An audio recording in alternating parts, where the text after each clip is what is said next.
सच्चिदानन्दरूपाय विश्वोत्पत्त्यादिहेतवे तापत्रय विनाशाय श्रीकृष्णाय वयं नुमः। नारायणं नमस्कृत्य नरं चैव नरोत्तमं देवीं सरस्वतीं व्यासं ततो जयमुदीरयेत्। कृष्णाय वासुदेवाय देवकी नन्दनाय च नन्दगोपकुमाराय गोविन्दाय नमो नमः। पूर्ण ब्रह्म परमात्मा भगवान श्री हरि को प्रत्यक्ष वाङ्मय मूर्ति स्वरूप आज हामीहरू एकादशी महात्म्य लिएर उपस्थित भएका छौं। सर्वप्रथम भगवानको श्री चरणमा सतत नमन, माता पिताको श्री चरणमा सतत नमन। आदरणीय गुरु, उपस्थित सम्पूर्ण भक्त सज्जन वृन्दहरूको हृदयमा विराजन हुनुभएको मेरो भगवानको श्री चरणमा सतत नमन स्वीकार्नुहोस्। न्यानो न्यानो राधे राधे। समादरणीय भक्त सज्जन वृन्द, आज हामीहरू पुरुषोत्तम महिना यानी कि मलमासको कृष्ण पक्षको एकादशी तिथिको चर्चा गर्दैछौँ। जो मलमासको कृष्ण पक्षको एकादशीको जो पावन प्रसङ्ग आज हामी श्रवण गर्दैछौँ, जहाँ युधिष्ठिर महाराजले भगवान श्रीकृष्णका साथमा प्रश्न गर्नुभएको छ। आनन्दपूर्वक श्रवण गर्नुहोला। मलिम्लोचस्य मासस्य कृष्णाका कथ्यते विभो किम नाम कुविदिस्तस्य कथयस्व जगतपते। हे जगतपते, हे जगतका नायक पूर्ण ब्रह्म परमात्मा भगवान श्री हरि मलमासको कृष्ण पक्षमा पर्ने एकादशीको बारेमा हजुरले कृपा गरी बक्स्योस्। हे जगतका पति, हे नारायण, त्यसको विधि के हो, नाम के हो, व्रत कसरी बस्ने, तो सारा विषय बताइ बक्स्योस्। त भगवानले भन्नुहुन्छ, परमेति समाख्याता पवित्रा पापहारिका भुक्ति मुक्ति प्रदान रेणाम भोगदा च युधिष्ठिर। हे युधिष्ठिर, मलमासको कृष्ण पक्षको एकादशी अत्यन्त पवित्र छ, समस्त पापहरू नाश गर्ने हेवाला छ, जसको नाम हो परमा, जसको नाम हो परमा। परमा भन्ने नामले प्रसिद्ध छ र त्यो व्रत उपासना गर्नाले मानिसहरूले भुक्ति मुक्ति प्रदान नृणाम, भुक्ति पनि प्राप्त हुनेछ, मुक्ति पनि प्राप्त हुनेछ। उनले चाहेका सारा चाहनाहरू पूर्ति हुनेछन्। त्यस्तो उपासना हो। अथ ते कथयिष्यामि कथामेत मनोरमं काम्पिल्य नगरे जाता मुनि नाम ग्रतः श्रुतम। म हजुरलाई बडो राम्रो प्रसङ्ग श्रवण गराउँदछु, जसले अधिक मासको मलमासको कृष्ण पक्षको एकादशी तिथिको व्रत बस्दछ, नरोत्तम भगवानलाई पूजा गर्दछ भक्तिका साथमा, यदि भने उसको जीवन धन्य हुनेछ। म हजुरलाई यसै विषयमा बडो राम्रो एउटा प्रसङ्ग श्रवण गराउँदछु, जो काम्पिल्य नगरमा घटेको मैले प्रत्यक्ष मुनिको मुखबाट श्रवण गरेको अत्यन्त राम्रो प्रसङ्ग छ। म हजुरलाई श्रवण गराउँदछु, आनन्दपूर्वक श्रवण गर्नुहोला। जहाँ जुन स्थानमा आसेद द्विजवरो कस्येद सुमेधा नाम धार्मिक तस्य पत्नी पवित्राख्या पतिव्रत परायण। त्यहाँ एउटा नगरमा जुन समयमा सुमेध नाम गरेका एकजना ब्राह्मण बस्दथे, उनका पतिव्रता धर्ममा रहने पत्नी पवित्र नाम गरेकी थिइन्। दुईजनाले आनन्दका साथमा गृहस्थी चलाइरहनु भएको त्यो समय अन्तराल सँगसँगै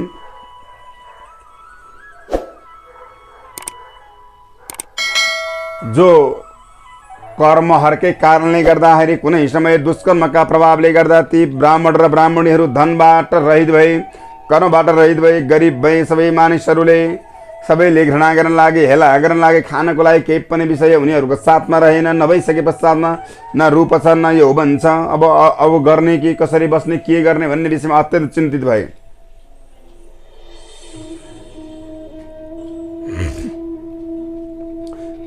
माग्न जानुहुन्थ्यो, भिक्षा दिन्नथे, लगाउने वस्त्र साथमा थिएन, न मिठो खाना पाउनु भएको थियो, न कसैले भिक्षा नै दिन्छन्।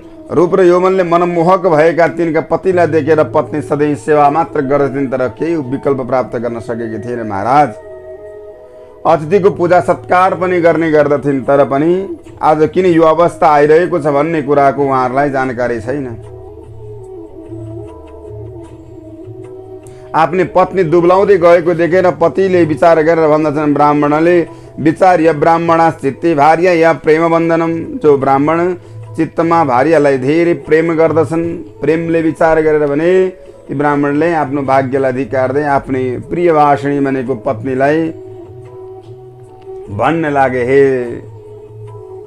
सुन्दरी, कान्ते करोमि किम कार्यम न मया लभ्यते धनम। अब म के गरौँ, के गर्दा मैले धन पाउन सकूँ।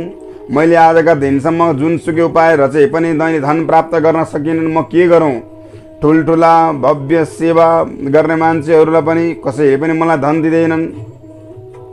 धेरैसँग मैले मागिसकेँ। अब म के गरौँ, तिमी आफै भन देवी। तिमीले भन्यौ भनेदेखि म तिमीले जे भन्छौ त्यो गर्न तयार छु। हे सुन्दरी, म के गरौँ, कहाँ जाउँ, तिमी नै बताऊ। धन बिना गृहस्थ आश्रम नचल्ने रहेछ देवी। धन आवश्यक रहेछ। म कता जाउँ, कसरी धन कमाउँ। धन कमाउनुको लागि कि म परदेश जाउँ त, आज्ञा देऊ भने म परदेश जान पनि तयार छु। धन कमाउनुको लागि म जान्छु। यहाँ मैले धेरै प्रयत्न नगरेको होइन, प्रयत्न गरेको पनि र पनि मैले प्राप्त गर्न सकिनँ। उद्यम अनेक प्रकारले गर्ने प्रयास गर्छु, तर मैले प्राप्त गर्न सकिनँ। कामलाई सिद्ध गर्न सक्दैन, काम पूर्ण हुँदैनन्। त्यसै कारणले हे देवी, अब केही उपाय मलाई बताइदेऊ। आफ्ना पतिका त्यस्ता कुराहरू सर्व सुनेर ती देवीले बुद्धिमत्तापूर्वक भन्न लागेन्, हे देवी, हे स्वामी, यो संसारमा हजुर जस्तो बुद्धिमानी कोही पनि छैन, जानकार कोही पनि छैन। तपाईँको आज्ञाले नै म बोलिरहेको छु कि नत्र मलाई बोल्न मन पनि थिएन, आउँदा पनि आउँदैन महाराज। सत्सन्तहरूको साथमा गयौँ भनेदेखि पनि हमेसा राम्रै राम्रो मात्र कुराहरू बोल्न सुनिन्थ्यो। तर यस पृथ्वी तलमा जहाँ गए पनि पहिले जे गरिएको छ त्यही मात्र प्राप्त हुने रहेछ महाराज। पहिला दान गरेको छ, दान प्राप्त हुने रहेछ। पहिला अन्न दान गरेको रहेछ भनेदेखि अन्न प्राप्त हुने रहेछ। पहिला धन दान गरेको रहेछ भने धन दान प्राप्त हुने रहेछ। पहिला भूमि दान गरेको रहेछ भने पछि भूमि दान प्राप्त हुने रहेछ। अरू विकल्प केही पनि रहेछ महाराज। विधाता ब्राह्मणले अब निधारमा जे लेखिएको छ त्यही नै त स्वीकार्नु पर्यो, विकल्प केही पनि भएन भन्नुहुन्छ। यद्धात्र लिखितम बाले तदेवम हि लभ्यते। अब यहाँ जे लेखेको छ त्यही हुने रहेछ। पूर्वजन्ममा जे कर्म गर्यो त्यही पाइने रहेछ। हामी दुई मिलेर पूर्वजन्ममा राम्रो कर्म गर्न सकेका रहेनछौँ, जसको फलस्वरूपमा आज हाम्रा साथमा न धन छ, न दौलत छ, न मिठो खान पाएको छ, न राम्रो लगाउन पाएको छ। आज यस्तो दुःखमा हामी परिरहेका छौँ। सत्पात्रलाई दान गर्ने यी हातहरूले कहिले पनि न भूमि दान गर्यौ, न अन्न दान गर्यौ, न जल दान गर्यौ। कुनै पनि चिज हामीले दान नगर्नको परिणामस्वरूप आज यो अवस्था हामीहरूले भोग्नु परेको छ महाराज। हिजो अन्नदान गरेका थियौँ भनेदेखि आज अन्न प्राप्त हुने रहेछ महाराज। आज त्यो पनि गर्न सकेनौँ। त्यसकारण हे विप्र, हे ब्राह्मण, तपाईँले पनि मैले पनि केही पनि गर्न सकेनछौँ, जसको कारणले गर्दा आज यो दुःख हामीहरूले भोग्नु परेको छ। न आमा, न बुबा, न दाजु, न भाइ, न सासू, न ससुरा, न अरू कोही आफन्त, न बन्धु बान्धव, न पूर्ववासी, न छरछिमेकी कोही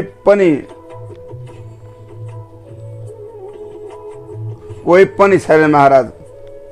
कोही पनि पति नभएका रानीलाई सत्कार गर्दैनन्। पतिहीन त्यस नारीलाई सबैले दुर्भागा, दुष्ट भनेर चाहिँ निन्दा गर्दछन्। त्यस कारणले यहीँ रहेर जो मिलेको छ त्यही खाउँ महाराज, चिन्ता नगरी बक्सियोस्। म कहाँ जाउँ? हजुरले अनेक यात्रा गर्नु होला, विदेश जानु होला, तर मलाई यहाँ राम्रो हुनेवाला छैन। मलाई कसैले पनि राम्रोसँग हेर्नेवाला छैन। तपाईँको भाग्य अनुसारको प्राप्ति यही नै भइहाल्छ महाराज। भवताम भाग्य योगेन प्राप्तिश्चात्र भविष्यति। हजुरको भाग्यमा जे छ त्यो यही नै प्राप्त हुन्छ। तसर्थ कहीँ जाने कुरा नगर्नुहोस्। यसरी पत्नीको कुरा सुनिसके पश्चात अब गर्ने के त भनेर चिन्तामा फस्नुभयो। तावत तत्र समायात कौडिन्य मुनिसतम। त्यही समय मुनिहरूमा श्रेष्ठ कौडिन्य ऋषि त्यहाँ आइपुग्नुभयो। ऋषि आएको देखेर अत्यन्त प्रसन्न हुँदै पत्नी सहित जरा जुरेको उठेर बारम्बार नमन गर्दै भन्नुभयो, म आज भाग्यमानी भएँ। म कृतार्थ भएँ। आज कौडिन्य ऋषिको आगमनले गर्दा मेरो जीवन सफल भयो। अहो भाग्यम, अहो भाग्यम। आज मेरो जन्म सफल भयो महाराज। आज हजुरको दर्शन प्राप्त गर्ने शिरद्वारा नमन गर्नुभयो, दण्डवत गर्नुभयो, प्रणाम गर्नुभयो। आज हामी भाग्यमानी भएका छौँ महाराज। हाम्रो जीवन सफल भएको छ। विधिपूर्वक यजन गर्नुभयो, पाद्य अर्घद्वारा पूजा गर्नुभयो, भोजन गराउनुभयो। स्त्री जोहरूमा अत्यन्त उत्तम जो पवित्र ब्राह्मणी हे विद्वान आज कुन प्रकारले आज यहाँ उपस्थित भयो। आज हजुरको आगमनले हाम्रो दरिद्रता नाश हुनेछ। हजुरका मुखारविन्दबाट कृपा गरेर त्यो कुरा बताइदिनु बक्सोस्। के कर्म गर्दा दरिद्रता नाश भएर जान्छ?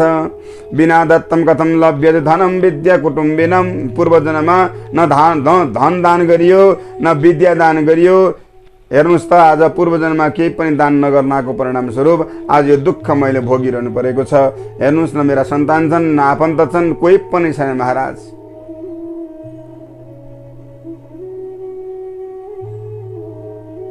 किनकि माम्मे भारत परित्यज्यम गन्तु कामोद्य वर्तते। मेरो पति आज मलाई छोडेर अर्कै दूर देशमा गएर भिक्षाटन गर्नको निमित्त जान तयार भइरहनु भएको छ। यहाँ दरिद्रताले छोयो। हे विद्वान मुनि, उहाँको कल्याण गरिबक्स्योस्।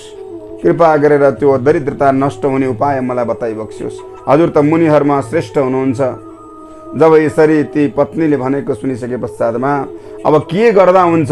व्रत गर्दा हुन्छ कि तीर्थ जाँदा हुन्छ कि तपस्या गर्दा हुन्छ कि के उपाय छ महाराज जुन चिजले दरिद्रता नाश भएर जान्छ? हजुरले कृपा गरेर बताइदिबक्स्योस् भनेर अनुरोध गर्नुभयो। अनि प्रोवाच प्रवरम चित्तम विचार्यम व्रतमुत्तमम सर्व पापोग्न नाश समनम दुःख दारिद्र्य नाशनम। अब एक चित्त भई सुन, सारा पापहरूलाई नाश गर्ने, मनलाई शान्त गराउने, समस्त दरिद्रहरूलाई नष्ट हुने अत्यन्त श्रेष्ठ अति उत्तम व्रतको बारेमा भन्न लाग्नुभयो। ती जो कौडिन्य ऋषिन्, जो मलमासको कृष्ण पक्षको जो एकादशी छ, भगवान विष्णुको अत्यन्त प्रिय तिथि जो एकादशी, जहाँ परमा नाम गरेको एकादशीको व्रत बस्नाले सारा दुःखहरू नष्ट भएर जान्छन्, दरिद्रता नष्ट भएर जान्छ, भुक्ति अनि मुक्ति प्राप्त मिल्नेछ। जुन दिनमा दशमीको दिनदेखि व्रत आदि कर्म गरेर, स्नान आदि कर्म गरेर, नङछेदन आदि कर्म सकेर मौन बसेर भगवानलाई केवल एकाग्र भावले चिन्तन गरेर एकादशीको दिनमा निराहार व्रत बसेर द्वादशीको दिनमा जलाशयमा गएर जसले भगवानलाई सेवा गरेर, भगवानलाई भोग लगाएर, ब्राह्मणलाई भोजन गराएर, दम्पतिलाई भोजन गराएर प्रसाद जसले खान्छ उसको दरिद्रता नाश भएर जान्छ। म तिनै प्रसङ्गमा हजुरलाई बताउँदछु। हजुर कति पनि चिन्तित नहुनुहोस्। जसको प्रभावले त्यही एकादशीको दिनमा व्रत बस्नाले, अहोरात्र बिताउनाले, विधिपूर्वक व्रत बस्नाले, अहोरात्र बिताउनाले अमङ्गल चिजहरू नष्ट भएर जान्छन्। भगवान कुबेरले पनि यही व्रत बस्नु भएको थियो र आज कुबेरसँग जति अतुल ऐश्वर्य कोहीसँग पनि छैन महाराज। त्यसै गरी राजा हरिश्चन्द्रले पनि यही व्रत बसेर आज धनहरूको मालिक भएर समयलाई यापन गर्नुभएको छ। शत्रुहरूलाई परास्त पार्नु भएको छ, दुःखबाट टाढा रहनु भएको छ, पापबाट मुक्ति हुनुभएको छ। त्यस्ता पावन अब लीलाहरू हजुरलाई मैले बताउँदैछु, ध्यानपूर्वक श्रवण गर्नुहोस् महाराज। तस्मात् कुरु विशालाक्षी व्रतमेतत् सुशोभनम। त्यसमात् कारणत मङ्गलकारी व्रतको विधि म हजुरलाई बताउँदछु। रात्रि जागरणका साथमा विधिपूर्वक यदि गर्नुभयो भने हे पाण्डु श्रेष्ठ युधिष्ठिर, हे पाण्डव युधिष्ठिर, अब हजुरलाई म त्यही विषय बताउँदछु। विधि जो एकचित्त भएर भगवानको यजन गर्नुहोस्। जुन व्रत बस्नाले सारा दुःखहरू नष्ट भएर जान्छन्, जसलाई भनिन्छ पञ्चरात्रि व्रत। एकादशीको दिनबाट 5 दिनसम्म निराहार व्रत जसले बस्दछ उसले सारा दुःखहरू नष्ट भएर, सारा कुकृत्यहरू नष्ट भएर यो संसारमा धन दौलत भुक्ति अनि मुक्ति प्राप्त गर्न सक्दछ। परमा एकादशीका दिनबाट प्रातःकालमा जसले स्नान आदि कर्म सकेर पूर्व भागतर्फ अगाडि बढेर पञ्चरात्रका लागि आदरपूर्वक श्रद्धापूर्वक साथ भगवानको जो विधि नियम अनुसारले जसले भक्तिपूर्वक यज्ञ जो व्रतलाई आरम्भ गर्नुहुन्छ, त्यो व्रतलाई जसले पुरा गर्नुहुन्छ, उपासना बस्नुहुन्छ, निराहार उपासना बस्नुहुन्छ, त्यो व्यक्तिको मृत्यु पश्चातमा पनि माता पिता र पत्नीको साथमा वैकुण्ठ लोकमा विराजमान हुन पाउँदछ महाराज।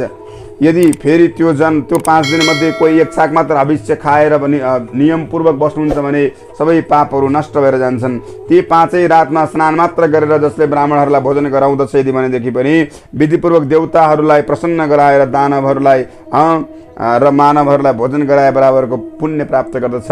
अनि त्यही 5 दिन स्वच्छ शुद्ध पानीलाई ग्रहण गरेर अनि घडामा शुद्ध जल भरेर ब्राह्मणहरूलाई दान गर्दछ भने पनि अज्ञानताका वश भएका सारा पापहरू नष्ट भएर जान्छन्। त्यही 5 दिन प्रातःकालमा स्नान आदि कर्म सकेर जौ तिल कुश लिएर ले भरिएको पात्रलाई लिएर कसैले दान गर्दछ भने पनि सुख भोगको चाहिँ आनन्द प्राप्त गर्न सक्छ। भगवान सूर्य प्रसन्न भएर वरदान दिनुहुनेछ। यस्तो लीलाको चर्चा गर्नुभयो, त्यही 5 वटा रातको महत्त्वको चर्चा गर्नुभयो समादरणीय भक्त सज्जनवृन्द। अनि यही 5 दिन जो ब्रह्मचर्यत्वमा रहेर भगवानको सेवा गर्दछ भने पनि स्वर्गमा गएर अत्यन्त आनन्दका साथ क्रीडा रच्न पाउँदछ। महाराज, हे सावधी, हे सज्जन, हे सुशीला, हे कल्याणी, तिमी आफ्ना पतिका साथमा यस्ता प्रकारका विधिहरूलाई अवलम्बन गरेर तिमी धनधान्यले युक्त हुनेछौ। सुव्रत गर, पतिले व्रत गरे पश्चातमा स्वर्ग जानेछौ। तिमी किन चिन्ता गरिरहेकी छौ? जब यसरी कौडिन्य ऋषिले भनिसके पश्चातमा प्रसन्नतापूर्वक अधिक मासभरि प्रातःकालमा स्नान गरेर पतिका साथमा श्रद्धा भक्ति पूर्वक व्रतलाई प्रारम्भ गर्नुभयो। परमा एकादशीदेखि थालिएको जो उपासना थियो 5 दिनसम्म निराहार व्रत बस्नुभयो पतिका साथमा, जस पश्चातमा अतुल ऐश्वर्य प्राप्त भयो, भगवान प्रसन्न रहनुभयो। जस पश्चातमा पुत्रको पनि आगमन भयो, जहाँ राजभवनबाट आइरहेका राजाका पुत्र युवराजलाई देख्नुभयो। तत्पश्चात अत्यन्त प्रसन्नपूर्वक यो त कति महत्त्वपूर्ण रहेछ। जो परमा एकादशी अधिक मासको कृष्ण पक्षको एकादशीको दिनमा जसले व्रत विधिपूर्वक बस्नुहुन्छ उसको जीवन धन्य हुने रहेछ। महाराज, आज त्यही प्रसङ्ग सँगसँगै आफ्नो घरमा प्रवेश गर्नुभएका सुमेधा दम्पति मलमासको पल्लो एकादशीको व्रत बस्नाको परिणामले गर्दा आज त्यस्तो अतुल ऐश्वर्यका साथमा आफूले पूर्व जन्ममा गरेका कुकृत्यहरू र त्यो जन्ममा पनि अज्ञानताका वश भएका कर्महरूबाट टाढा रहेर सुखभोग गरेर अन्तिममा भगवान विष्णुको लोकमा जान चाहिँ सक्नुभएको यस्तो मिठो प्रसङ्ग बताउनु भएको छ। महाराज, जसले यो समय व्रत बस्दछ, पुष्करमा गएर त्यहाँ पुष्कर आदि गरेका तीर्थहरूमा गएर स्नान गर्नु, गङ्गामा गएर स्नान गर्नु, गाई दान गर्नु, यी पञ्चरात्र विधिपूर्वक गर्यो भनेदेखि जसले पञ्चरात्र विधिपूर्वक व्रत गर्दछ उसले गया श्राद्ध गरे पितृहरूलाई तारे झैँ तृप्त बनाए झैँ पुण्य प्राप्त गर्न सक्दछ भने यस्तो पावन अवसरबाट तपाईँ हामी पनि वञ्चित नबनौँ। किनकि पञ्चरात्र 5 दिनसम्म एकादशीको दिनबाट 5 दिन क्रमशः यदि हामीहरूले निराहार व्रत बस्यौँ अथवा एक पटक मात्र आहार गऱ्यौँ अथवा जल मात्र आहार गऱ्यौँ अथवा चाहिँ हरेक दिन स्नान गऱ्यौँ अथवा ब्रह्मचर्यत्वमा रह्यौँ भने अलग अलग जो पुण्य बताइसकेको छ त्यही पुण्य प्राप्त गर्न सक्छौँ। तसर्थ समादरणीय भक्त सज्जनवृन्द, जसले यो पुरुषोत्तम महात्म्यको व्रत लिँदैन उसको जीवन चाहिँ बेकार छ। उसको जीवन केवल ते जन्म घातिनु नूनम, त्यो जन्म घाती हो। मानव चला प्राप्त गरे भने जीवनलाई बेकार नरकतर्फ अगाडि बढाइरहेको छ, अनेक दुःख प्राप्त गर्नेछ। तसर्थ ती कर्महरूबाट टाढा रहेर यस्तो पुण्य अनि आनन्दको लीलाले परिपूर्ण रहेको भगवानका ती प्रिय तिथिको बारेमा जो बुझेर व्रत आदि कर्म गर्न सक्यो भनेदेखि जीवन धन्य हुनेछ भन्ने प्रसङ्ग महाराज युधिष्ठिरलाई भगवान श्रीकृष्णले बताउनु भएको छ र भन्नुहुन्छ, हे युधिष्ठिर, जो हे निष्पाप युधिष्ठिर, मलमास र त्यसमा पर्ने एकादशीको उपवास व्रत गर्नाले प्राप्त हुने पुण्यको बारेमा जो तपाईँले मलाई सोध्नु भएको थियो मैले सम्पूर्ण वृत्तान्त बताएको छु। अब त्यसलाई हे नृप, मनुष्यहरूले पनि यदि विघ्न बाधा हटाउन चाहन्छन्, पाप कर्मबाट टाढा भएर रहन चाहन्छन् भने एकादशी महात्म्य सुनेर जसरी पाण्डवहरूले प्रश्न राख्नुभएको थियो, विधिपूर्वक चाहिँ व्रत बस्नुभयो, जीवनलाई कल्याण गर्नुभयो, त्यस्तै गरी मानवहरूले पनि यो पृथ्वी तलमा रहेका मानवहरूले पनि यदि यो व्रतलाई अवलम्बन गर्नुहुन्छ भने जगतका नायक पूर्ण ब्रह्म परमात्मा भगवान श्रीहरिको कृपाले वैकुण्ठ लोकमा गएर बस्न सक्दछन् भन्ने प्रसङ्ग यो अधिक मासको कृष्ण पक्षको एकादशी तिथि जो परमा एकादशीको चाहिँ महात्म्य यथामति यहाँहरूलाई श्रवण गराएँ। यहाँहरूलाई पनि अनुरोध छ, एकादशीको व्रत जो आनन्दपूर्वक बस्नुहोस्, भगवानको योजना गर्नुहोस्, वन्दना गर्नुहोस्, जीवनलाई धन्य बनाउनुहोस् भन्दै सर्वे भवन्तु सुखिनः, सर्वे सन्तु निरामय, सर्वे भद्राणि पश्यन्तु मा कश्चित् दुःखभाग् जन। ओम शान्तिः शान्तिः शान्तिः।